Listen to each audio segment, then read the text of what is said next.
welcome back to another episode of Real Lives of Sask Wives. Today, I'm sitting down with Jennifer Pauly. She is a hairstylist by trade who turned into a trichologist. Am I saying it right? You are. Okay, yeah. good.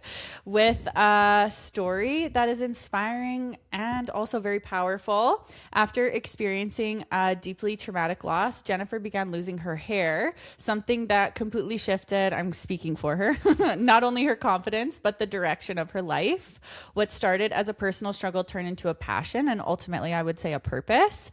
She's going to share how she's transformed that experience into becoming a specialist in hair and scalp health and how she went on to build multiple hair loss treatment clinics across the prairies.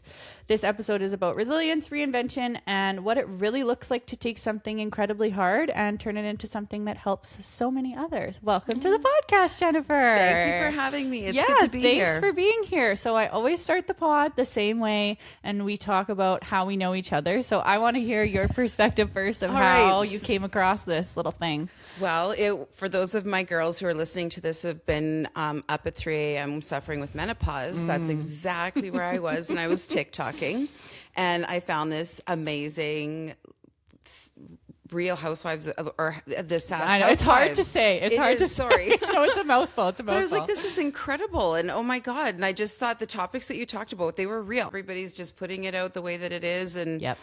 I don't, social media often shows everybody's highlight reel, and it basically just makes you feel awful as a human when you see that. 100%. So I really want to shout my story from the rooftops because I really dug into other women's stories when I was going through the grind. So I'm just trying to pay it forward now. I love that. Yeah. And so you came across my desk. I didn't even know you could really get message requests on TikTok. And it was like, hi, I know it's 3 a.m. I hope you don't think I'm weird, but I would love to come on your podcast. Yeah. I'm like, yeah, I would love to have you. This is amazing. Just so funny how people connect. Cause we literally have nothing in common. It was literally social media, which is so fun. Absolutely. And I honestly thought when she reads this, she's going to think I'm psycho, and there's no way I'm going to hear from her. I honestly thought it was a little bit body AI at first. And then I kind of did a bit of digging. I was like, okay, no, she's actually a genuine person. Like, you know how sometimes those accounts will add you on Instagram and it's like so-and-so from this country, whatever. Oh yeah. So that's why I was like, oh, I don't know. But no, you looked normal. Perfect. Going on your social media.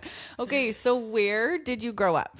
So I spent my first 9 years in a little town outside of Saskatoon called Dalmeny. Okay. I loved Dalmeny. Yep.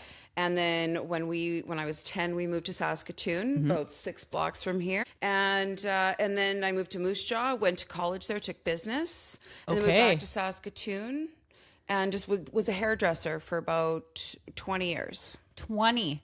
Holy moly. Did you always know you wanted to be a hairdresser? Was that always on the radar or? Yeah. At the age of 5, I got in big trouble because I cut off the hair of all my Barbies. Like I can still to this day remember what my paper scissors felt like going through that hair. It was like instantly addicted. So and both my parents knew it, and I was the friend that everybody's going over to Jen's house on Friday night before we go to the party. Yeah, because Jen's doing everybody's hair and makeup. There's always one in every group. Yeah, so that was always. So what was the business first idea? Was that like I need to? So my dad and my brother were big business guys, and I always felt very inferior in the family that I grew up in, and so I just thought, I'm gonna be even better than them, and I'm gonna be the CEO of a Fortune 500 company. Okay. And I mean, I didn't even pass my first year of business. The whole universe was like, absolutely not. Okay. So you did 1 year and then said, okay, no, not for me. No, not and then for me. went on to hair. Yeah, my dad just said 20 years. Yeah. Oh, yeah. Well, actually, I got 30 under my belt now. Good for you. Yeah. Okay. And so when does this shift happen career-wise in hairstyling? Because are you just still doing that on the side? Not anymore, no. because I'm 50 and I've torn my shoulder all up to bits and pieces. So, and I've just become so passionate. There's a lot of hairdressers out there that are really passionate about what they do. But when I was going through what I was going through, there was literally nobody to sit down and talk to me and explain to me and essentially hold my hand, because when you're losing your hair, you have no idea what's going on. And then my dermatologist said, brace for impact. You're going to be bald by the time you're 60. I'm sorry, no. Right? Like, and I was 36 at the time, and I just kind of thought, how is that possible? Like, I have this cell phone. I talked to my girlfriend in Australia on this cell phone, and you can't figure out a way to grow back my biological hair. Right. And they just threw what they have at me, like the minoxidil. That was basically it at the time. Wash your hair with some of your basic hair salon products that are really common, and nothing happened. And it just got worse and worse and worse. So, what I basically ended up figuring out was that this didn't make sense to me. Okay. And so I did a little bit of research, and it turns out that in Europe, in the UK to be specific, about 130 years ago, they discovered a new profession called trichology, and it is the study of hair and scalp. And so I found a program out of Staten Island, New York, and you do the majority of the program online. And then I flew to Staten Island and did my practical and my clinical with the physician there, and passed and came home to help other people and make sure that no other women would go through the complete I don't know, it's so many emotions, actually. It's shame. We'll get into it. Yeah. Let's maybe just rewind a bit and talk to me about even just becoming a mom, because you were telling me your kids are now teenagers. So at what age do you get married? At what age are you having your children? Now I'm 50. So my daughter is 18 and my son is 15. I waited till I was a little bit older. I did hair out of my basement until my daughter was 10. Okay. And then it was just, I had gone to school then too, so it was just time to move on and get out of the basement and try to do something different there. But being a mom, like, I think one of your questions, you asked me what did I always want to be when I grew up. It was two things. It was a mom and a hairdresser. Okay. And that's all I lived for. Yep. Okay. And so, sorry, you were married? I was married. Yeah. Okay. How old were you when you got married? We got married when I was 31 or 32. Okay. And so then did kids come quite quickly after that? You betcha. That first weekend. Let's go. Mama was old and we'd been together for like 8 years. And so my husband actually is quite a bit older than me. He's 8 years older. And so as soon as we got married, we were like, all right, we got to go, because dad doesn't want to be 100 years old when the kids are leaving high school. You don't have to take your walker into the kindergarten grad, right? Like, it's like, okay, we've got to move on here. Like, I'm going to be 80 when our kids graduate. I'm like, okay, don't be so crazy, but yeah. Okay, so we have our kids. Where does the shift happen? I know you kind of started talking about how you lost your hair, but do you want to maybe talk about like the life and what was happening and how we were dealing with things? Well, the big shift happened when my son was 6 weeks old. Okay. And my daughter was 2.5. And I got a phone call at 1:13 in the morning that my dad had been killed in a car accident. Oh, I can't even fathom. And I can't even fathom. No, I know that's not a comforting thing. The Lots body of people just say, goes but into like, shock. Oh. Well, no, but what else are you going to say, right? But the body just goes into shock, and then immediately you just go into like, where's mom? Mom needs to be taken care of. Off you go, right? And so my body, when I had a cesarean section. Oh, so we're still recovering. So we're still recovering from that. My milk dried up within 5 days rather. So we know there was a massive blow to my body to dry up that quickly. So sorry, you mean after the car accident, 5 days after? Okay. Yep. So there's some trauma going on. Huge trauma. And I mean, I'm trying to milk myself like the biggest of cows and nothing is happening. Right? Like, oh girl, you know, when your nipples are just raw and you're like, okay, this is killing me. Well, but, and we also just, I mean, you can maybe speak to it being like a bit ago, but I even just felt the pressure of like, but I should do this because they say it's my best. Whereas, well, this is it. And I mean, you just had one life leave this plane, this earth, and you know, you have been blessed with this other life. Right. And it's like, you get into a fight where I need to try to be a mom, but oh my God, I'm a daughter. Yes. Yes. It's very hard to balance. I had some traumatic things happen as well when I was on my second mat leave, and it's very hard to balance taking care of yourself, but then also being a present mom. And you just don't really even get the space to take care of yourself because you're needed so much by your baby and your other child. And this is it. And then I had two very different children because I'm a big believer in energy and quantum physics and all of those things. And I believe that when mothers go through something, babies feel it. 100%. Right? Yep. And so my daughter, who was born first, you know, it was just me and her everything was perfect. Right. Life was great. Yep. 6 weeks into my son's life, my whole world fell apart. And your whole world was shifting as it was without already, this right? traumatic event. Yes. Exactly. Yes. So then he had ear infections every month, and it was a bad digester. Turns out then he was also on the spectrum, and so there was a lot of additional challenges that we had. And at the same time, the marriage is also falling apart. Which, no offense, but of course it is, right? Because that's a lot for a marriage. Yipper. A newborn is enough for a marriage to go through, I think, and then throw all that other stuff on top of it. Oh my gosh. Okay, so we're spiraling, but we're trying to keep it together.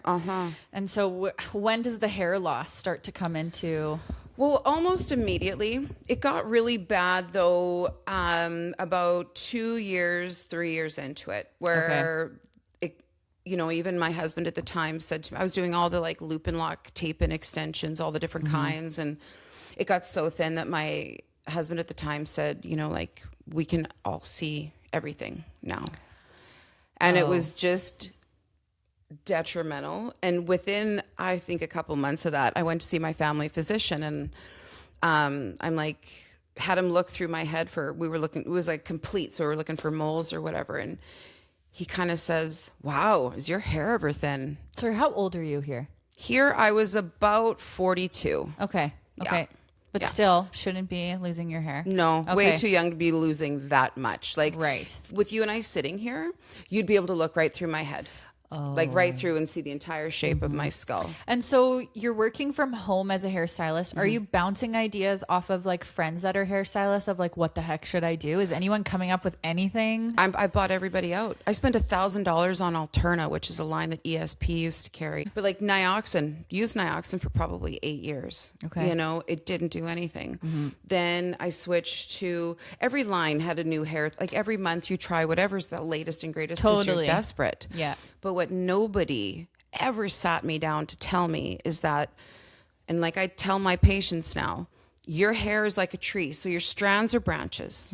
Okay. So if you had a beautiful oak tree in your backyard and you noticed that the branches were getting sick, you'd phone an arborist. The arborist would come over, and sure, they would cut a little bit, trim the branches, yada, yada, yada, and that would temporarily make the tree look good.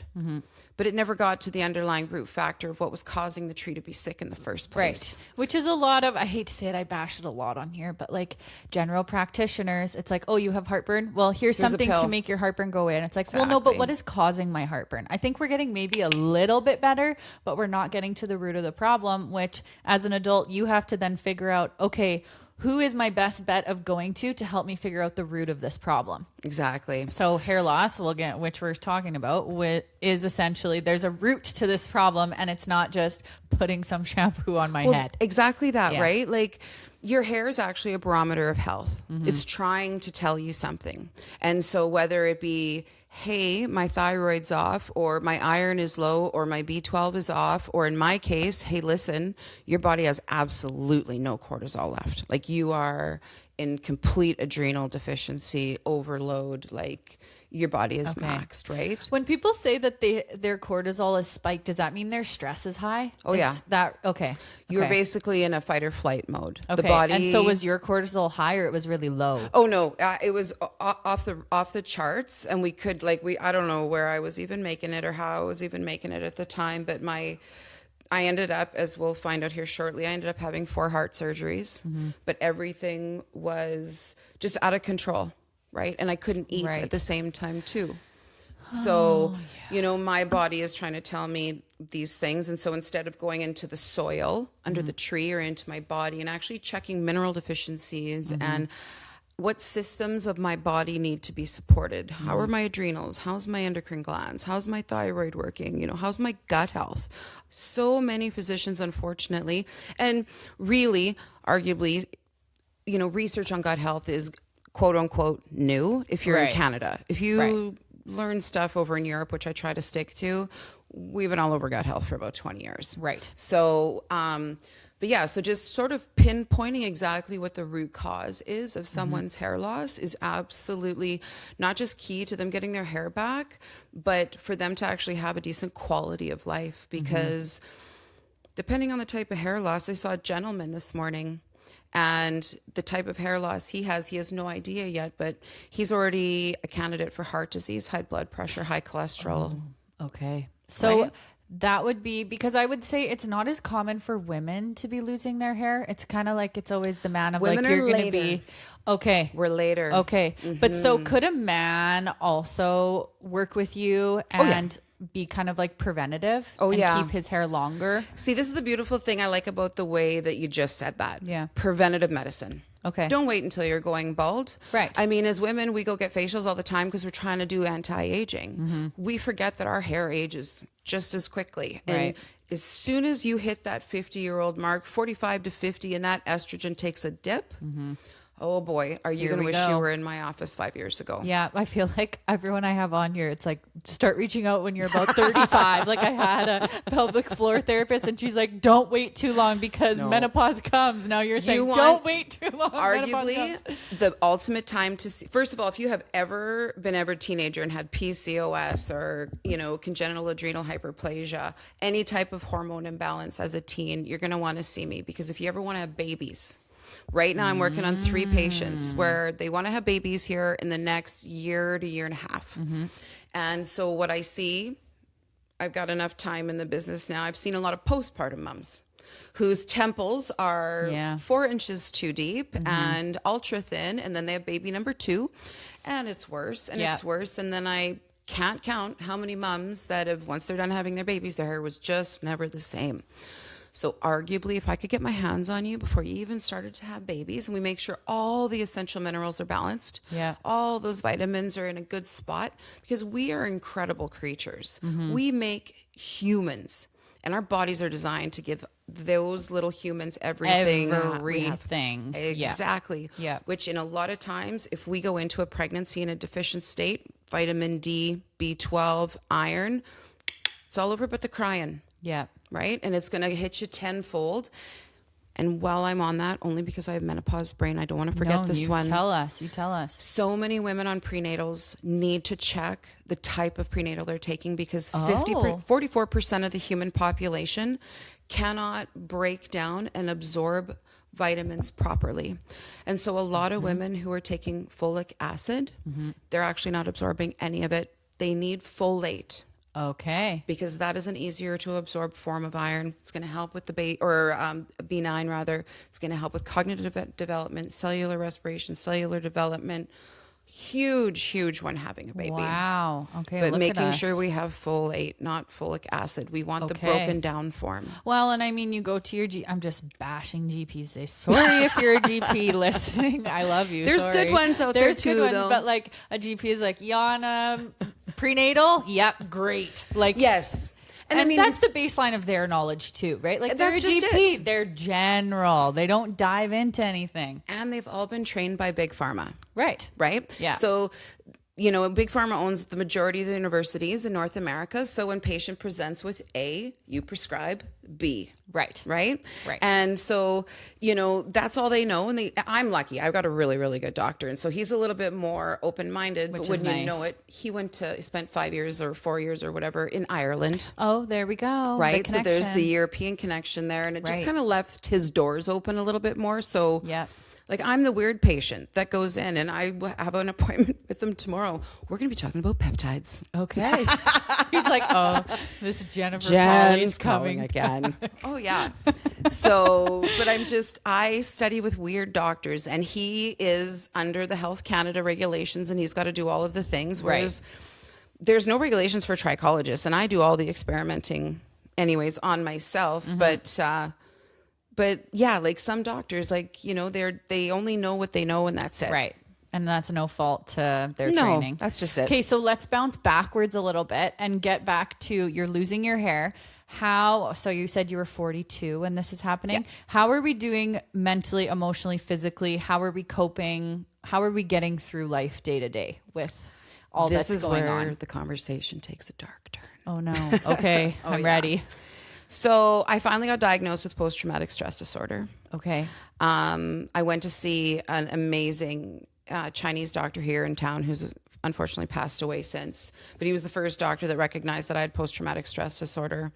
But I was having very suicidal thoughts. I took down every mirror in my house. I got to a point where I started cutting because there was so much hurt on the inside that I didn't know how to express it.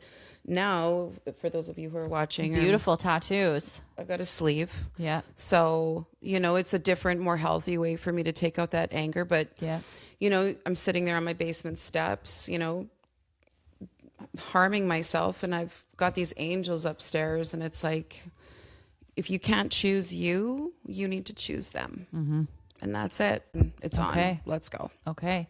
And so do you go to your GP and say like, help, I'm struggling? Oh yeah. And GP refers you to this Chinese, what's it? Do you know? No. So I just had like the drops and stuff, but then I was in such a mental state that I needed straight up anti-anxiety and antidepressants. Okay. Yeah. And so how does life shift once you get on those medications? It just allowed me to be able to breathe. A lot of times I talk about the emotional hangover. Okay. So when you've had all kinds of anxiety one day, for me in particular, I would often find, which is basically every day for about 6 years, I couldn't eat breakfast, because I couldn't chew food and swallow it. It was like a gag reflex, the same kind of gag reflex you would have if you were hungover. So what I ended up doing, because I needed to get some sustenance. I mean, you can't run the car without some gas. And breakfast is the most important meal of the day, they say. Right? Like you have to get something going in you. And I wanted to be the mom that's going to the park. I took my kids everywhere. I was super, super active. I didn't have time for a nap. I don't have time to do all of the things. So I found a really cool, I love chocolate. And I found a shake that I could finally swallow called Invigorate. Perfect. Good job. You found something. Yep. Found it in a women's health magazine, brought it in from California, literally lived off of it for 3 years. Okay. It was unreal. Okay. Yeah. And so you get on the meds. You said it just kind of took the edge off. It gets you through the day. How's the hair? The hair is still pretty rough, struggling. We're pulling it up in a ponytail a lot. If people head to my Instagram page and you scroll down a little bit, I got some pretty... Ooh, look at what's going on there. So what'd you do? Did you try dyeing it blonde to make it always? Look, you're trying to camouflage that pasty white scalp, and right. Even at that, when I would turn my head, I mean, it's so thin that if the wind blows, I mean, everybody can see your skull. I'm having such a hard time believing you because I'm looking at your hair right now and I'm like, I know, I'm so excited. Okay, like, sure. Oh, I believe you. But, like you have such a full, beautiful head of hair. And you know what's neat? I actually wore a wig up until January. Did you? I did. Okay, so is your hair, like, where is the length go to? Do you have This is mine. Now this is all mine. So why did you wear a wig until January? Because your hair is so long. So it took my hair a very, very long time to fill in. There was just lots going on. Okay. And one of the questions you did have sent me that I'm going to mention here was, when you're a hairdresser and you're trying to make people feel pretty and you've got no hair, right? You feel like a bit of a hypocrite. And now I'm trying to be a hair loss professional. And I have no hair, and people are going to look at me like, what the fuck, woman, are you? I don't really trust what you're doing. You don't have any hair. Yeah. So the point was that when I lost my hair, I had no options other than minoxidil. Okay. So I would tell them, what is minoxidil? Oh, yeah. Sorry. I don't know nothing about nothing. Okay, I love it. Yeah. So minoxidil has been around since 1984. Okay. You can get it in a topical form and you can get it in an oral form, but it has been known, it was actually found off-label to reduce blood pressure. Okay. Or pardon me, I can't remember what the off-label use is right now because I'm on the spot and I'm nervous. So, but we use it off-label for hair growth. Okay. Okay, got it. And so you put it on like with a bingo dabber kind of thing, and then your hair grows back like a chia pet. However, if you have a cat or a dog, it's highly toxic. If you have high blood pressure, that makes me nervous to put that on my head. Exactly, right? And that's why I'm more functional medicine. I think that I have spent my whole career searching the ends of the earth, making sure that I can find stuff that is if it's not as good, it's better. Okay. Okay. Yeah. So and everybody, it's like some people absolutely have to have the prescription. They just believe in the prescription. Okay. And that psychological point does go a long way too. When I put something on my hair that will kill my cat, Tony, no. Yeah, that kind of freaks me out a bit. Right? And then I've had patients where, like grown men, where they couldn't pee. or their high blood pressure goes through the roof. And so, that was the only option. And I just wasn't a fan of that. And then it makes your hair look pretty greasy, unfortunately. And I had the most wonderful dermatologist at the time, Dr. Wall. He was amazing. And he'd be like, oh no, Jennifer's back. And okay, let me try this concoction. And he'd compound me my own private, wow, here you go. And so none of it really ever worked out. And I grew up in a family where everybody had to be perfect. And if your hair didn't look perfect, you shouldn't leave the house. That's tough. Yeah. And so I found this amazing company in Italy that did hair prosthetics. And so I could glue it to my own head and my hair could grow underneath. Okay. So I still did all the orals. And when I took off my hairpiece, I would do the topical treatments that I offer my patients now. But I felt so insecure. Oh. So insecure. Okay. That I just couldn't do it. And then I was like, I turned 50 in October, and it is so true when they say something goes off in your brain. Where you just don't care anymore, or what? I just dropped it. I'm like, I straightened it today for you. Okay. Did you? So it's, thank you. Oh, yeah. I love that. But normally it's super curly. So I felt like a poodle for the first 6 months of wearing it, or 6 weeks rather. But apparently I'm doing all the right things. And it's so nice to be my own patient. Like this morning, you can see all these little hairs standing up. It's because of the new treatments I started doing a month and a half ago. So that's why we know they're from those ones. Serious growth too. I know, it's good awesome. For you. So yeah, that's why it was a combination of, I wore that wig because I was extraordinarily self-conscious and had no self-esteem. And also, nobody's going to look at, I have billboards all over the city. And if I have no hair at the time, people are going to be like, that's tough. Yeah. You know what I mean? Yeah. It's a good testament to be like, this is me before, this is me now. And that's what I do. But maybe not with, when you're in an active phase of yikes, it's like, oh no, this isn't good for the business. Yeah. Okay. So we keep jumping, which is great. I love it. No, it's totally fine. But so let's bounce back again to, you've got your meds, you're getting through life. The hair still isn't coming back. I just want to know the journey into how you discovered trichology. Yes. You talk to your doctor. They can't really do anything. They're like, here's a pill or whatever. Absolutely. And then where does it go from there? How do we get all the way to trichology? Walk us through your journey there. So I started going to the gym.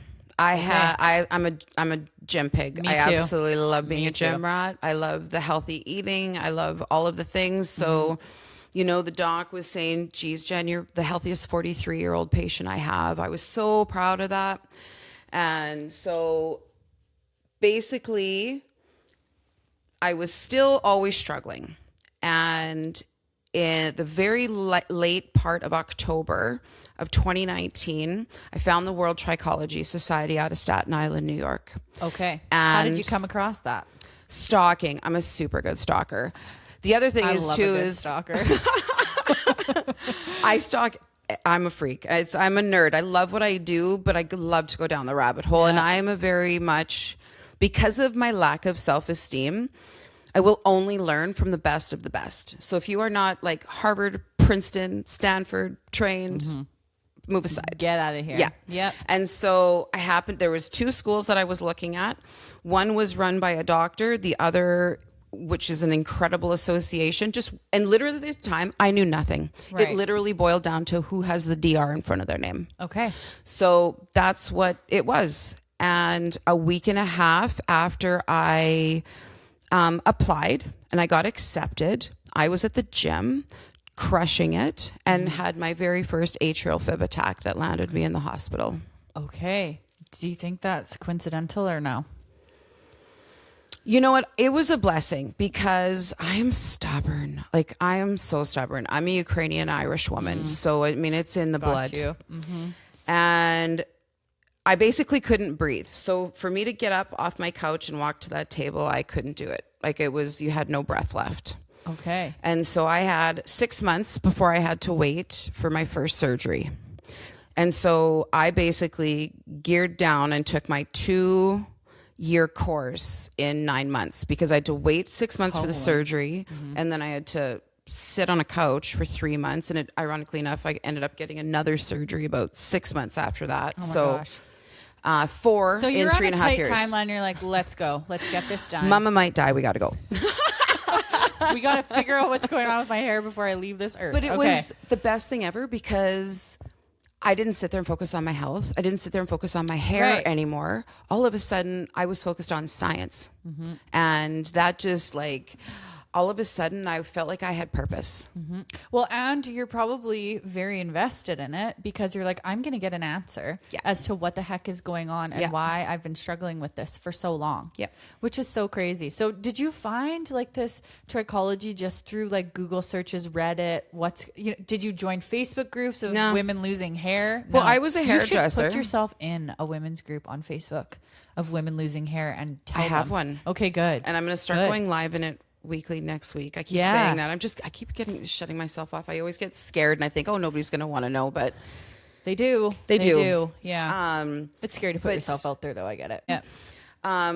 Sorry. So Reddit, were you on Reddit? Were you no, like, okay. I just Googled how do I get more knowledge in how to help my hair loss. Okay. And then all of a sudden it was like what we call the mothership, the International Association of Trichologists or the something along the line. They're over in Europe.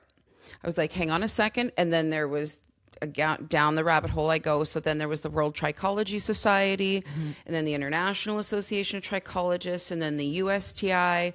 But I liked World Trichology Society the most because I found that program for me super science, super evidence based because again, in the household that I grew up in, basically nobody believed anything I said. So I needed to have something where it was like, this is backed by science. I got 80 doctors behind me to tell me that I'm right. Right. Well, and you kind of want everyone to be like, oh, Jennifer didn't just go down the rabbit hole and look what she's trying to do now, whatever. Right? Well, you tell anybody, like, I just love the looks on people's faces when they're like, oh, you help people with their hair loss. Lovely. And it's like, but yeah, I can think of girls even in my high school that were struggling with hair loss in high school. You know what I mean? It's like there are so many, and maybe it doesn't seem to society as big of an issue because those people are hiding. That's just it. You know? My youngest patient to this day was 3 years old. My youngest current patient is 6. Wow. Yeah. Yeah, and there's just obviously so much more going on in the body. Okay, so we get our, would you call it like a certificate? Certification. Certification. Okay, and then where do things go from there? Are you still doing hair? Still doing hair because it's a really weird job that I have. Like, no, it's not really like hey, I'm going to step into this full time. Right. People are very, very skeptical. So I had to maintain the hairdressing side of things. Yeah. And in the interim, I'm very knowledge hungry. So I've gone to school with what's called the Italian Academy of Hair Microscopy. That sounds very fancy. Sounds super fancy. But the Italians are worldwidely known for being the best hair biologists in the world. I was going to say they're known for being hairy. So they obviously know what's going on. They know how to grow it. And their champagne is good. And their shoes are good. Yeah. So, but they offer a really cool course that I can actually, a lot of times when you're talking to a client, like a lot of us moms, I love talking to my moms. I'll be like, are you stressed? No, not at all. Not at all. Fine. No, never. Or the ones that even think they're kind of stressed. They're like, oh, I'm like, I don't know, 5 out of 10. So I'll be like, sure, you know. So then let's multiply that by 3 at least. Exactly that, right? So I actually now, where I can extract hair, I put it under a polarized microscope and I can read how you're digesting food. I can read the exact month to which an emotional trauma happened to your body. Like to the month. Wow. Yeah. I can tell whether you've got physiological stress, psychological stress, how your stomach is synthesizing fats, proteins. From a strand of hair. So are you just looking at this hair under a microscope? Or are you feeding it through a machine? Like, how are you reading this hair? Well, in this situation, I'm looking at it under a microscope. I have another toy that I send through a machine, but this is straight under a microscope. Wow. You got to come into my clinic. I want to. And I'll put you over there. Yeah. This is so interesting. Oh, it's so cool. Yeah. Like, I think I have the coolest job in the world, but nobody knows this, but hair is actually like an organ. It's the smallest organ that you have in your body.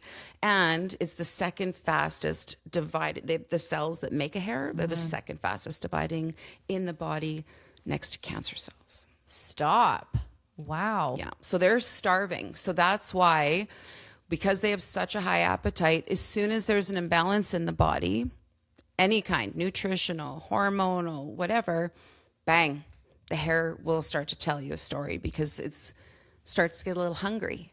And so Right. there's different microscopes that I use in my office, and they each tell me a different story. So that way, even though I can put my patient through an intake form and talk to them, oftentimes we get so used to our own situation that we just think it's normal all the time. Right. And so these are my tricks of the trade to say, okay, I'm just going to look a little bit in between all of your lines and see what it is that maybe you're just getting a little too used to. Yeah. Wow. Okay. So we're doing hair.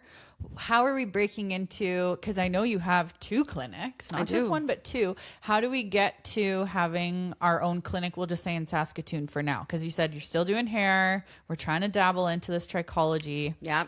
I finally decided to jump ship. I got a place on 2nd Avenue. And what really launched my career was I put an ad in. If you're old enough, you'll remember the Saskatoon Star Phoenix. Mm-hmm. I had 42 phone calls in 2 days. Stop. Yeah. Okay. So advertising in there was the place was huge. to be. Yeah. Okay. And that launched it. So was that quite an undertaking to create your own office, because you're having to buy all of these, like you told me you have a microscope and you have a machine and what have you. So are these all coming from the institute that you know you have to do all that on your own? When you go to school, I mean, if you want, you can buy a microscope. I like to know more, so I like to have all the toys, and I don't like anything to get past me. So I even actually have an artificial intelligence scanner now that's surgical grade. Wow. Where we can actually count every single hair that you have on your head, and we measure the diameter of every hair. It tells me what stage of growth that hair is in, and then I can therefore tell you what sort of is the root cause of it. But not only that, the best part is that when you come in to see me, sometimes when you loosen your hair, it's sort of like watching grass grow, and it's scary because you can't tell. It feels like nothing's happening, right? Yeah. And so with this particular scanner, we have numbers. I don't just have a picture and we don't go side by side by side by side, or, there's too many things out there where I could fix the picture and lie to you and pull the wool over your eyes. This way I have numbers. Yeah. And so I've had a couple clients that have what's called hair loss dysmorphic disorder, where they're pretty sure they're losing their hair. They're convinced of it, as a matter of fact. And it doesn't matter how many microscopic photos I show them. It doesn't matter how many digital photos I take. Nothing will convince them that they are not losing their hair. And so this particular app is the same app that transplant surgeons use. And so part of it is trichoscopy. And so now I can literally show them numbers and say, okay, honey. Because when you get really worked up that your hair is falling out, your nervous system goes into fight or flight. Yeah. Stress is bad for hair loss. So it's really counterproductive. 100%. Right? So I think it's my responsibility as a practitioner to get whatever it takes to make sure that I can cool your jets. Because if you're stressed, we are going to probably have a problem eventually, but we don't right now. So this let's is it. just, yeah. Ironically enough, that first particular patient, she scored over 90% growth, which is arguably almost unheard of. She was doing so good. Really? Anything Wow. above 80% in this particular score is exactly where you need to be. 80, 85 Okay. is ideal. Okay. And for her to be like 90 and 91 in some places, I was like, are you wearing your hair in a pony a lot and it's all Okay, coming yeah. out when you shower or what? But she gets it now, though, and she can sleep at night, and Yeah. she's not crying all the time, worrying about what's going on. I told her every single time you get nervous, you pull the sheets out, because I print everything off and I email them to her, pull it out, read it. And if you're nervous, you come back, we do another scan. Yeah. And then you can see, oh, look, it's even better this time. Exactly or whatever. that. Yeah. And then sometimes life happens. Yeah. Some telogen and effluvium, life will happen. She happens to be planning a wedding right now. You know what it's like. That's a little stressful. That can be a bit stressful. Yeah. So, nobody's line of progress is ever perfect, up or down. There's going to be a little bit of ebb and flow, but as long as we keep those basics in check and monitor the body for any underlying conditions, then, she should go well into her 80s with a head full. Good for her. Yeah. When you say you can see in that single strand of hair, you said all those particulars, could you also see in that strand of hair what you're deficient in, or is that a separate test that you do? That's a separate test. Okay. So I have what's called an epigenetic hair analysis test. Again, lots of fancy words. So basically what epigenetics is how your environment makes your genes express themselves. Okay. So if you're in a really crappy environment and you're really, really stressed, your body is going to have all kinds of things that are going to be caused because of the dis-ease within the body. Okay. Okay. If you have the perfect environment and you're always happy, odds are you probably live a really long, happy life with a minimal amount of really bad health issues. And so with this particular exam, what I do is I extract 4 hairs from the very back of your head where nobody's going to see them. I put them on what's called an S drive. And when they come out of your scalp, there's this beautiful gelatin-like coating around the outside, right at the root. And we call that the inner and outer root sheath. I was going to say the sheath. I've heard my friend's an electrolyst, so I've learned Very this. cool. Yeah, Okay, good. Yeah. So she's the opposite of you. She gets rid she of likes the to get rid of hair. it. Well, that's part of what my Calgary office does too. So, but those sheaths have your genetic coding in it. Oh. And so we send it to like technology, right? So it Yeah. scans it, goes off to some huge mainframe that looks like a 1984 computer. Like it takes up the whole room, scans your body against vitamins, minerals, foods, funguses, parasites, toxins, radiation, all of the things. And then it spits back to me in about 5 minutes the top things that are going wrong in your body. 5 minutes. Oh my gosh. That's wild. Okay. So, it's not one of these where what epigenetics does is it's trying to help your body in this season. So this means in the 3 months. So what we do is sometimes like your body just won't be tolerant to lettuce. Might be a water-based vegetable. Just because it's healthy doesn't mean it's healthy for you in this time of your life, right? And then so we usually choose the top 10 foods you're intolerant to. And then we usually get an extraordinarily detailed report when it comes to amino acids, minerals, vitamins. Those are on target. You'll get a name of exactly what you need. Okay. And then one of my favorite pages is page 29 of this report because it's a list of all of the things your body's deficient in and a list of all of the foods that it comes in. So off to the grocery store you go. Okay. Or the health food store because unfortunately our food kind of sucks because it's so deficient in vitamins. Right. So supplementation is key. I'm very much like a naturopathic girly. I had a lot of gut issues in my 20s. Oh, wow. And so I was going to doctors and nothing was really working. And then finally with holistic medicine. So I'm a big supplement girl. Good. Yeah. Good. Yeah. My husband is more like the I would prefer to eat it kind of guy. Good. But he'll Love get it whatever. We get it in whatever way we need. But you should you should get on like the supplement train and have supplements in your like private label that? mine. Yeah. I know. I eventually will do that one day. Right now, my buddy Will, he's in the States and he's lost his hair and his is my number one favorite supplement. It's incredible. Okay. Yeah. But if anybody listening wants to partner with me, I'm all ears. You never know. You never know who will message me on TikTok, Jennifer. You never know. Okay, amazing. so you start your business on Second. Are you worried? Are you like, oh man, Terrified. Are you kidding me? I'm pioneering an entire industry in a province full of farmers. Well, yeah, that's what I mean. I Okay. would be nervous about that too. Everybody is looking at me like, wow, what kind of drugs are you on? And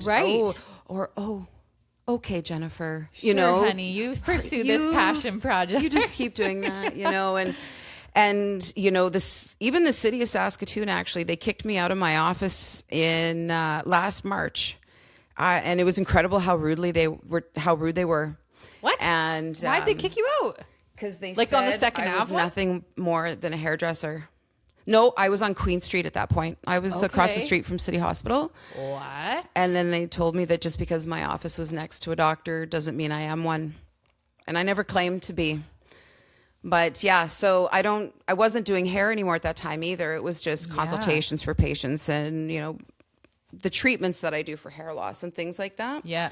But even the city of Saskatoon won't take, and I invited them to come down to my office. Can you please just come and see what I do and know that this isn't a hairdressing thing. I used to be a hairdresser, but there's a new industry I'm trying to bring to help the people of Saskatoon. Right. Can you please come and give at least one extra breath? Right. And I got absolutely brushed right off and got told exactly that. Just because you're beside a doctor doesn't make you one, Jennifer. If you don't leave, you owe us $18,000. By the end of the month, you have 30 days. Shut up. So I have been working out of my home ever Okay. since. Okay. So we're in our home. Yep. We're full circle though, really. Hey, you were doing hair Right? out of your home. Now you're back to. My kids are so happy. They're just like, oh my God, Mom, every day at lunch. And I love it. Yeah. I love it. Yeah. Yeah. It's been Okay. good. So we're back at home. And what would you say is the most common thing you see?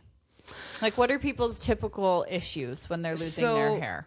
You know, we'll talk about the basic one, and then we're going to talk Sure. about the one that's become so popular that it Okay. is heart-wrenching. So basically, female pattern hair loss. That's if you were to split your hair, part your hair right down the middle, push it down, and if you notice that your part is getting wider, or if you pull your hair back sometimes if those temples are going back a little too far, the temples in particular can be nutrition based as well, but oftentimes too, it's hormones. Just Well, like I the was going to center say of the head. postpartum is typically your. But that's actually nutritional because of postpartum. Yeah, That's a whole show for another time. Yeah, okay. So, but you know, that female pattern, the widening of the part, the hair starts to get really, really weak. It starts to break, gets to a length, doesn't grow anymore. You know, those sorts of things. And then women are panicking, going to their extensionist and saying, throw in hair extensions. And then if you're a woman like me, the last poor girl that took my tape and extensions out, I actually had an absolute mental breakdown because she didn't even need to undo the wrappers. My hair just came right out with it. Oh. So I had a total nervous breakdown. It was gross.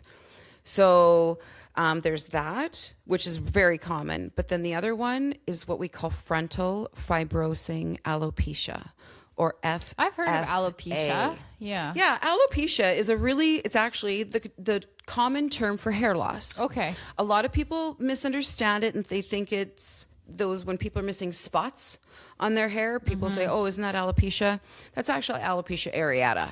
Okay. So it's kind of, I hate to use this term, but you know, if someone say has diabetes, you need to know which kind of diabetes they have, right? There's different Right. types. So hair loss is the same. Alopecia is the umbrella. Which area under that umbrella you fall under is for me to figure out. And so frontal fibrosing alopecia has really picked up here in the last 10 to 15 years. And that's where women notice that their hairlines move back. Okay. And all of a sudden, all the hair in front of their ears is gone and their skin gets very, very thin. And you can start to see all the veins in their head. And, you know, a lot of women will try to push their hair forward to try to cover it up. But it's a very detrimental scarring type of alopecia where you won't be getting your hair back. Okay. Yeah. And it has gone like tenfold in the last 10 years. It's awful. Yeah. Rumors used to be it's because of sunscreen. You know, Okay. because they introduced sunscreen big time, you know, in the 90s, 80s, whatever. And, you know, you're rubbing it into the hairline. I took like some modeling classes when I was 13, and that's what they always told us to do. Take all your makeup, all your foundations, and rub them into your hairline.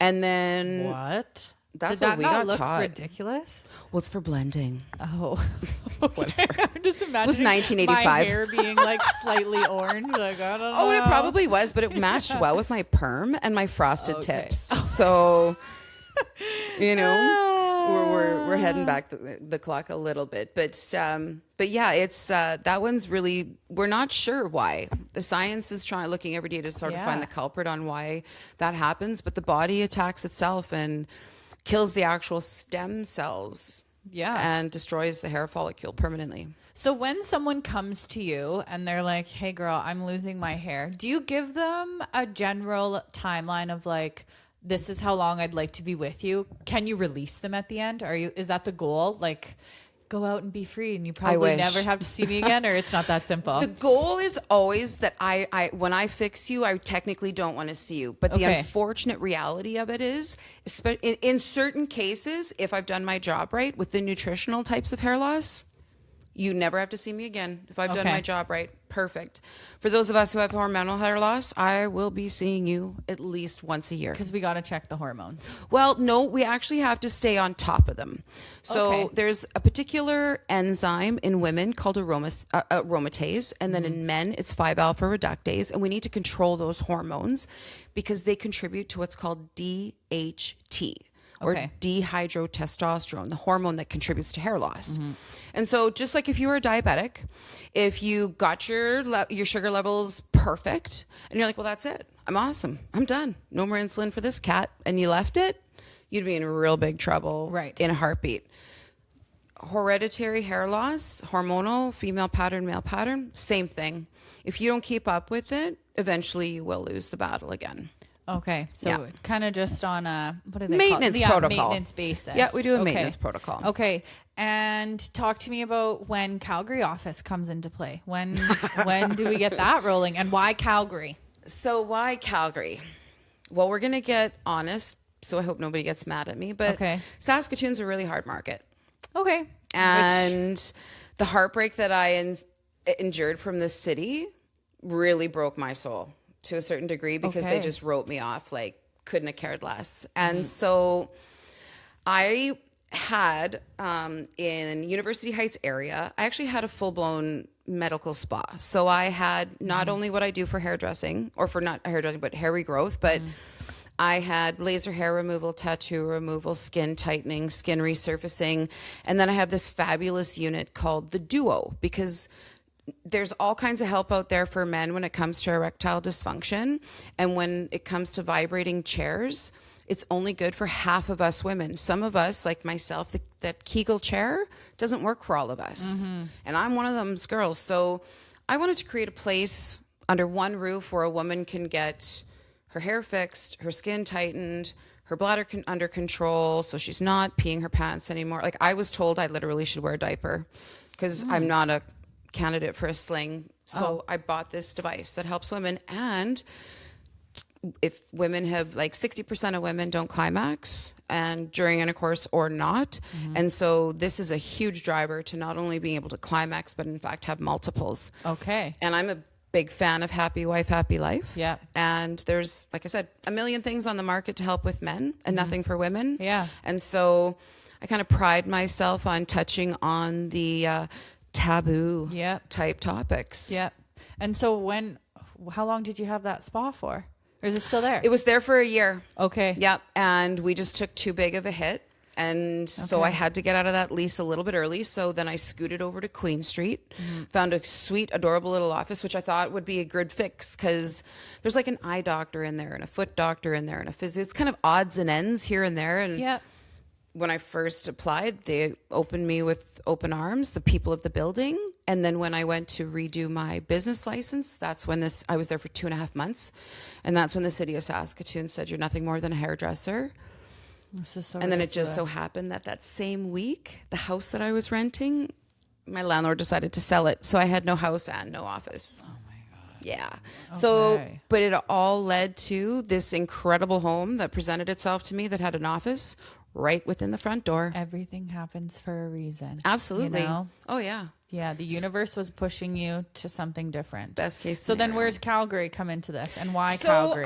I just needed I wanted to go to a community that was going to be open-minded and willing to try new things. And I find too, when I talk to other friends of mine that are in similar aesthetics environments here in Saskatoon, people don't have the free-flowing cash that they did. But in Calgary, there's a lot of people with disposable income. Yes, there is. And so to me, it was like a no-brainer. Okay. So I just thought, throw caution into the wind, pray to God, and Yeah. just hope that it's going to be okay. So now, we're a brand new business. We're just trying to get to know people. Yep. Our biggest lead is obviously me with what I do. I mean, every aesthetics business has laser, but the Duo is one thing that I'm really hoping catches on because, like I said, at the age of 42, I went and saw a urologist. She did all these tests because I wanted to get a sling because of the babies. You pee your pants all the time, and it was so embarrassing. And she goes, "No, you're not a candidate. Your pelvic floor is too strong." Oh, I told my pelvic floor that, and she said, no, it's too tight. I was like, Too tight. Ah. So when you're too tight, what ends up happening is the floor gives out and you Yeah. pee. Yeah. So what the Duo does, it uses radio frequency to help actually massage out the tension and Oh. relaxes your pelvic floor. Interesting. So I basically haven't peed my pants in 2 years. Okay, so that's an interesting, because I had a pelvic floor therapist on here, and she was talking about how, it's not normal to pee your pants, but I don't know that she's ever heard of this thing that makes it relax. Makes it relax, yeah. Talking about the one that has the, like, you do 10,000 Kegels in like 10 minutes. And she's like, Kegel that's chair. great if you have a weak pelvic floor, but most people have a tight pelvic floor. Oh, I love that she said that. So she said that would be why the machine likely wouldn't work on for lots you. of people, because it's usually the opposite problem. Especially if you're a very active person, it's more likely that your pelvic floor would be tight. I was a fastball player from the time I was 5. So there you go. There you go. bet. I just helped you out. Oh my God, I love her. I I'm a need to know her pelvic name. floor therapist. Yeah, she's great. She's great. Okay, so we opened how long has Calgary been open? We officially opened our doors. It was the end of March, beginning Okay. of April. Okay, Yep, so we're it's officially fresh. So are you ripping back and forth so that you can see Monthly. people there? Okay. Yeah. Okay, so how long will you stay when you go there?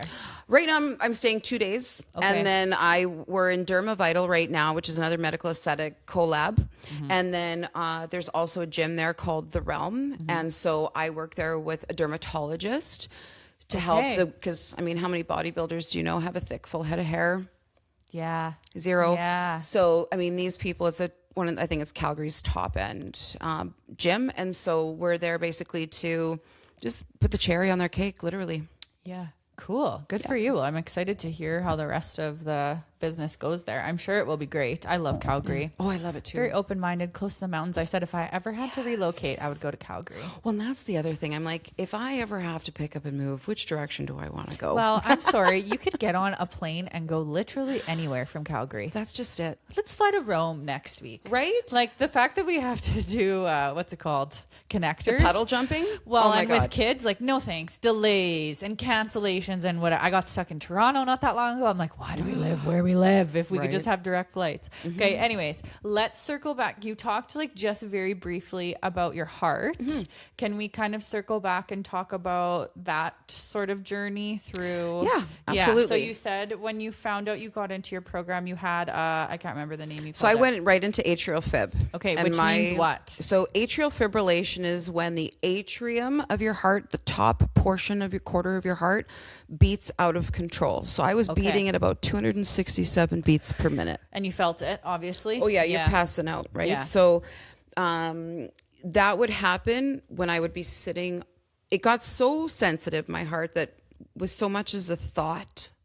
If I would think the wrong thing that would give me even the butterflies, my heart would go off. And so they do what's called an ablation. Okay. And so they take a catheter and they go up your groin. Like I didn't get the gross pry open your chest surgery. Cracker but, open, yeah. You know, technology is incredible. And Dr. Waddell and Dr. Couverette were my physicians, and they're top-notch docs. Ironically enough, he went to Italy to find out about difficult patients like me. Because most patients are fixed within one or two ablations. It always comes back to Europe. The dang Italians, right? But I ended up having to get 4 ablations. And a good portion of that was because I don't believe that I was living in my truth. I was doing everything that I could to continue in a marriage that ultimately needed to end. My ex-husband is an incredible human, but together we were dynamite. You know, we came together to make 2 beautiful babies, but it was very unhealthy when I was there. And with the stress of my dad dying, and then my mom, her mental health took a huge plunge, and she was very self-destructive. So I just had a very difficult time in every corner of my life. And Sounds like you didn't have a lot of peace. 0. Yeah. Yeah, 0, which was the biggest blessing that I can say now, because when all that was happening, I had like 0 self-love, 0 tolerance for myself, 0 patience, nothing. I absolutely love who I am, because the woman that I am now, if you would have asked me if I would have been able to go through anything like that, like 10 years ago, I was an angry and bitter person for different things. And all of these things has totally made me do a 180 in so many ways. Yeah. Well, and how amazing that you have taken an answer that was no, essentially, and said, to hell with that. Yeah. I'm going to figure out what's going on. And now you're literally helping everyone else that has had those struggles too. It's a little bit healing for like younger you, I'm sure, in a sense too, right? It is. There is no feeling like, because you can see it in their body. They walk in, they're hopeless. You relate because you felt it. Yeah. You're so empathetic towards their situation. Absolutely. Yeah. And so, you know, I've got all kinds of reviews on my page too that you can read. But when somebody will tell you that, you know what, I sat down at the Easter dinner table without my hat on this year, Jen. Yeah, that's huge. Yeah. You know, how they can leave their, like one of the questions on my questionnaire is, has your hair loss affected your mental health? It's like, well, yeah. Most 9 times out of 10, 9.9 times out of 10, it's yeah, you bet. Yeah, of course So, it does. you know, that's, and then with the geek and nerd that I am, like right now I'm training under Dr. Jeff Donovan, who is the world's leading hair loss expert in difficult cases. But he is schooling us in recognizing things that most physicians don't catch until it's a problem. So not only do I get to make your hair pretty, but I get to make sure that you don't drop dead of a heart attack at the age of 50. I get to make sure that you're not going to have, you know, a tummy due to insulin resistance, you know, and just improving the person's quality of life, not just their hair, but their whole quality of life is pretty So deadly. essentially, I guess, and you can tell me if I'm wrong, someone could come to you and have some mysterious, not ailment, but, you know, something going on medically, and you could technically read their hair and maybe give them insight into what's going on. Between their hair and their lab work, if I don't have enough information with their lab work, I'll often fax the physician. And between the actual extractions of hair and the blood work, I can figure it out usually pretty quick. Which is really cool. Yeah. And such an insane advancement. Oh, it's so cool. Oh Yeah. my God, it's so neat what can be done, what's come out of just hair. Yeah, this is like really truly blowing my mind, especially good. the trauma that you Yeah. can see, like basically to the month when something. I'll be interested It's for you to cool. tell me, be like, what did happen that was traumatic that month? Check out my Instagram and my Okay. TikTok page, and we'll talk about those at the end of the Yes, show too. yes. But it reads like a barcode. Really, Just like you take a bag of chips out and it's got a barcode on the back of it. On the bottom of your hair, it looks like a hockey stick. Yeah. And then there's somewhere up that shaft, there'll be little ticks. And for every little barcode, I'll be like, because a lot of times people don't remember. So I'll look at their Yeah. hair, and I have a measuring device in my left eye of the microscope, and each micrometer is 1 year. So I'll say, okay, so 1 year and 3 months ago, so November of 2024, what was going on? And as soon as you can say a month and a date, they're like, oh my God, my mom died that month. Like the flood of memories that come back to people. Yeah. Because you know, when you put me on the hot spot, I couldn't remember what day it was Yeah. 5 seconds ago, right? Like yeah, you're panicking. Right. So this is a way for me to get beyond the surface. Yeah. When even me as a patient, I sometimes don't even know when my trauma happens, because right. as a mom, Well, you block it out too. well, and as a mom, you don't have time. no, you just I keep got babies going. to get up for. Let's go. I'll Yeah. deal with it when I'm dead. Everyone or when they was leave the always house. saying to me, I had like a big cancer thing this past year, and they're like, how are you handling it? I'm like, I don't have time to even think about it. By the time it's finally the end of the day and my kids are down, that's the last thing I want to think about. So I forget all the time, because I'm like, when would I have time to sit down and just be in that, right? Exactly. Yeah, it's actually insane. And good on you for staying present with your babies. Yeah, thanks. That was my whole thing, is I was like, this actually isn't going to change what's going on here, because it's already taken enough. It's not taking anymore. Good. Yep. Right on. Yeah, that was my mindset through the whole thing. So what do you think motherhood has looked like through all of these different seasons for you? I think I really want to hear mostly about, once you got into this space, you figured out how to heal your head, heal your heart, heal your body. How did motherhood shift? What kind of mom did you become? Because you were saying you were a very angry person. You obviously probably weren't very present. No. But so what does that look like now? Now it's totally different. I feel like I parented 2 totally different ways for both my kids. Okay. Right? Because Yeah. my mental health was so bad with my son. Yeah. But you can only deal with what you have now. But Yeah, those 100%. babies, when I couldn't find enough love for myself to get through the day, I was able to find it in myself to do it for them. Mm-hmm. And now my children have, unfortunately, through them watching the ambulance show up at the house on 6 or honestly almost like 10 different occasions, and watching mom come in and out of everything, they're so appreciative of little things. They've made, well, I don't know how really to put it. I've discovered a love for myself that I had for them. And I feel really braggy, but I feel like I'm raising two ridiculously extraordinary kids, because unfortunately they've experienced a little bit more than what I think most kids should have had to experience. My mother died three years ago, and my mom and my daughter were the best of friends and completely inseparable. That's tough. And so for my daughter to experience her best friend dying, her mom almost dying on a countless amount of occasions, they both got forced to grow up right quick. Very much so. Yep.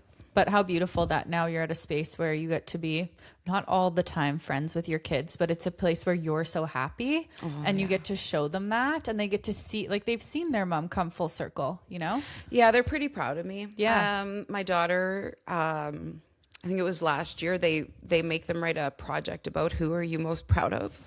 Oh, she wrote it about you. That's so sweet. Yeah. What a testament, you know? So they see it, obviously, too, She which does. is amazing. Yeah, they do. Okay, so what would you say to someone who is currently dealing with hair loss and feels totally alone in it? So the first thing is I don't even want to say those magic words that will infuriate you, is you're not alone, because honestly, like, it just drives you crazy, because you totally feel alone. Yeah. The first thing you should do really is get on the phone with somebody like me. I offer 15-minute free conversations where we're just going to get to know each other. You're going to get a little bit of a feel for me. I'm going to tell you kind of how I work with the body and how I'm going to work with you. And then I just basically want to become your best friend for about the next 6 months. You're going to bring in your blood work, and we're going to go about this one day at a time. In your private and personal life, I highly recommend you take things 1 second at a time, because days are like years, depending on how much stress you have. Literally just put the one foot in front of another, put your freaking hair back in a ponytail until you get into my office or on my phone. And just leave the panic to me, because there's so many simple things that go unnoticed. So I can't count how many girls I have said, okay, I need you to go on this formulation of iron, and whammo, their hair grows back. Yeah. So it could be a really quick fix. Could be the simplest thing. Yeah. Right? But the way that GPs read blood, there's the red zone. Yeah. And then there's the green zone. Yeah, and there's no in between. There's no proactive zone. So those GPs. I really hope there aren't any. I know. Hopefully there's none listening, but to my personal GP, thank you so much for all you do, Colin. Yes, thank you. Thank you. We love you at our house too. I don't think she's listening, but that's okay. If someone is in a really hard season, what's one thing they should hold on to? For all my mums, one of my best pieces of advice, if all of those dark days are accompanied with a lot of self-loathing, you need to remove yourself from the situation and focus on your babies and find strength through them, knowing what they deserve, and force yourself to follow through with that. And then, when honey comes home at the end of the day, you get 20 minutes in the bath, no ifs, ands, or buts about it. And you have to do some sort of self-care. For us single moms, I'm now a single mom, dropping the kids off at a girlfriend's house to have a play date for an hour while you just, even so much as just sit in quiet. Yep. Without somebody going, mom. And take advantage of that. I always found when both my kids would nap, I'm like, okay, gotta get the dishes, whatever. I'm like, no. Sleep. I need to take 20 minutes to do either sleep or just sit on my phone and scroll or read a book. Right. Because I got to take care of me too. The dishes can be done when they're playing and they're awake. This is it. Strap the baby onto you if you have to. Yeah. Exactly. You got to take those moments, take those little micro moments too throughout your day. Throw the perfection out the window. Yeah. Quit worrying that you're growing up in your mom's house and da-da-da-da-da. Like, it's your home, your family, your environment, and the world is not the way that it used to be when we grew up. So just find it in your children to figure out a way to love yourself and bring yourself out of it. Yeah, I think that's great advice. Let's do a little quick. So you talked about 15 minutes is kind of how you start a discovery call, if you will. Yep. And then where do things go from there? They come to your home. How long is an initial appointment with you? What does that kind of look like? I come to you, I'm like, I'm losing my hair. We For sure. talked. You're like, okay, come see me. So you have the option. I have clients as far as Peru. So I do shoot. virtual Okay. appointments. Yeah, I do virtual appointments as well. Or if you come in my office, what we're going to do is I'm going to send you an intake questionnaire before you even come in. And then I'm also going to request that you send me your blood. So I do a little bit of research on you before you even walk in. So I've got an idea of what's going on. Okay. Then I'm going to ask you about your lifestyle. What's your life like? Tell me a little bit about it. Are you surrounded by people that you love? Are you lonely? Are you in a happy marriage? Those sorts of, kind of weird questions. Yeah, so I think people need to come in with like a very open, like ready to discuss. You've got to get to the nitty gritty ish. Yeah, and I mean, some people will understand. keep some things Yeah. behind Yeah. their cards, and that's fine. I Yeah. don't need to know all your dirty secrets. That's okay. But as beings, our environment will influence the way we respond to the world. So crucial, yeah. And so all of those questions lead me to how is your mental health? Do you have anxiety? Do you have, postpartum, like that? But then I talk about gut. What are your poops like? Is your poop juicy and sausagey every day, or is it runny? Is it rabbit poopy? That tells me how your GI tract is working. Yeah. What are you eating? Tell me about your diet. That also will tell me, okay, these are potential food inflammation or irritations creating dis-ease, or this person is undernutrient, or this person is eating the wrong foods, yada, yada. And then we'll go through your health history. What's your doctor treating you for? Have you ever been treated for anything? Because it's very irresponsible for me to go ahead and treat you for anything without having a history. Right. And so basically I'm kind of like a detective where I take a little bit from all around your whole environment, plug that into what's your blood telling me, and then in some cases, I don't always use the polarized microscopy. That's usually just in special cases. Then when I figure out what's going on, I will work in tandem with your general practitioner and just say, listen, this is what I found under the microscope. We'll always do a hand microscopic evaluation so I can see right up and count how many hairs are growing. So I can write up your doctor and I can give them, do I need, if I need extra blood work, or if maybe this hasn't been brought up. A lot of my clients have insulin resistance that hasn't been brought up in their doctor's office. Oh. Right? So let's catch you while you're in an insulin resistant state as opposed to being full blown like type 2. Right. Right? So this is where I try to stay on top of things and essentially uncovering the root. Thyroid issues, adrenal issues, endocrine issues, PCOS in my teens and 20s, menopause, my postnatal women, my prenatal women, my perimenopausal women. Like, if you've got ovaries, you're a potential client. And for men, it's, they have different types of issues. I think I just skipped a subject there, but Yeah, it's okay. The men aren't listening. that's perfectly good then. There's maybe a few, but Yeah, so it takes about an hour. Okay. I really want to do a really deep dive. And then before we leave, I make sure to check in with you again. Are you feeling better about things? I use a transcribing AI transcribe. So we make very, very thorough notes. Good. Because when you come in to see me, you're often in a bit of an emotional state. Yes. And it's hard to remember things. It's a lot of information too. Yeah. I don't know when to shut up sometimes. I try to cover so much and I want to help so bad that it can become overwhelming. So this way I send you home with a full copy of your own notes. You can review it at your leisure whenever you like. And then I send you home with a protocol that boils down to a topical treatment if needed, an internal treatment if needed, and then an actual treatment if needed. And so that boils down to things like if I'm going to send you for a transplant, if we're going to do what we call trans-epidermal delivery treatments within my office, or for my Calgary patients, I send them for PRP. Or for my long distance patients, I use low-level laser therapy. Okay. So we customize the protocol based on exactly what that patient's exact needs are. Okay. And then we reevaluate in 3 months. And then we keep on rocking. Keep on trucking. Okay. Well, do you want to plug your socials, your business name, all that stuff? Yeah. Okay. Talk about it. So for anybody who is looking for help, first of all, my website is www.saskatoonhairloss.com. And all of my socials are on Facebook. It's the Jennifer Pauly. On Instagram, I'm Jennifer Polly hair _hair. And that's tag all these in the notes to the episode beautiful. notes, but And then Polly. yes. Yeah. And then TikTok is Jennifer Polly hair as well. Okay. And then LinkedIn is Jennifer Polly McCowan. Okay, perfect. Well, You thank bet. you so And then much. anybody who's listening to this podcast, if you mention this podcast when you book, I will give you 20% off your appointment. Ooh, Yeah. I love that. You surprised me with that. That's awesome. Okay, well, thank you so much for coming on. I feel like I learned so much today. Good. And I'm so excited to see when my trauma was. Thanks for having your morning coffee or your evening wine with us. Catch you on the next one. Love ya. Bye.